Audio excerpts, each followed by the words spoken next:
मेरे पत्रकार साथियों, मैं सबसे पहले तो अवधेश प्रसाद जी का आज जन्मदिन है, उनको बहुत बहुत शुभकामनाएं, बधाई। वो और ऊंचाई पे जाएं, स्वास्थ्य बेहतर हो, बिल्कुल स्वस्थ रहें। देखिए, ये जाति का सवाल कोई नया नहीं है। जाति का सवाल बहुत पुराना है। मैं उन बातों में नहीं जाना चाहता हूं। आप हमारे वो साथी हैं जो हर एक पर नजर रखते हैं, और एक समय ऐसा आया था उत्तर प्रदेश के सदन में जहां शूद्र को लेकर के बहुत सी चर्चा शुरू हो गई थी। और मुझे याद है कि मैं जब मंदिर के दर्शन करने गया तो कुछ ऐसी ताकतें हैं समाज में, वो नहीं चाहते थे कि मैं हवन पूजन करूं। मैं आपसे कहूंगा साथियों कि वो जानने की कोशिश आप करना कि वो कौन सी ताकतें हैं समाज की जो किसी को पूजा पाठ के लिए, हवन के लिए उस समय रोक रही थी। और वो दिन मैं भूल नहीं सकता हूं जिस दिन मुख्यमंत्री आवास को गंगा जल से धोया गया था। मुझे कोई आज समझा दे, कोई जागरूक समझदार इंसान मुझे समझा दे कि किसी मुख्यमंत्री के घर को गंगा जल से कैसे साफ किया जा सकता है। मैंने लोकसभा के चुनाव में मैनपुरी में देखा कि बहुत सारे लोगों ने प्रतिमा को धोया था।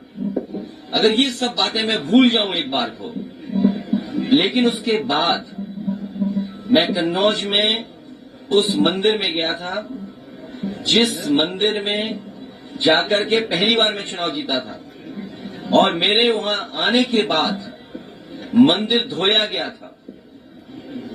सोचिए, आप कल्पना कर सकते हो, जब आप चंद्रमा में जाना चाहते हैं, इलेक्ट्रॉन्स की बात कर रहे हो, डिजिटल इंडिया की बात हो रही हो, विश्व गुरु, अमृतकाल, विकसित भारत, और आप गंगा जल से धोएंगे मंदिर को। सवाल अगर ये हट जाए एक बार को, और जो सदन का सवाल है, क्या बीजेपी, कांग्रेस पार्टी के नेता या किसी भी व्यक्ति की जात पूछ सकती है?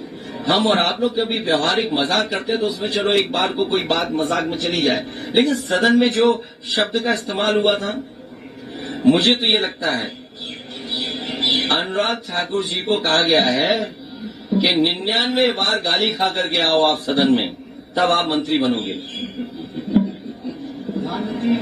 और जाति का सवाल जिसको जानना है, बाबा साहब भीमराव अम्बेडकर जी की किताब एनिमिलेशन ऑफ कास्ट जरूर पढ़नी चाहिए।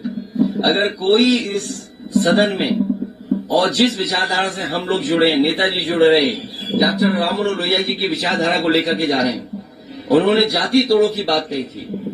इनके पास अगर कोई व्यवस्था हो जिससे जाति तोड़ी जा सके, बीजेपी के लोग बताएं कि जाति तोड़ो आंदोलन जो डॉक्टर राममनोहर लोहिया जी ने चलाया था, समाज में एक परिवर्तन लाने की कोशिश की थी, क्या जाति तोड़ो आंदोलन का उनके पास कोई दूसरा है विकल्प?